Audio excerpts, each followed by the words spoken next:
ఏమైపోయే వాళ్ళమో అంబేద్కరు లేకుంటే, ఏ చీకటి మింగునో తను వెలుగై రాకుంటే, తరాలు మన స్థితి గతులు మారక తల్లడిల్లు కథ సకల జనం, బతుకు అగ్రకుల విషకౌగిటబడి నలిగిపోవు కథ నేటి దినం.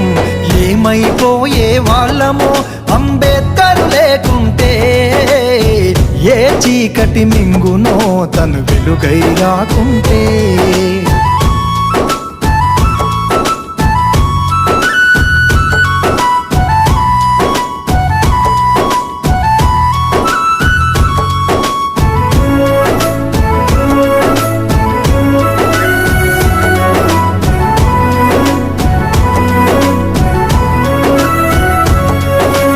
అడుగు అడుగు తను అనుభవించిన బాధను తలచి,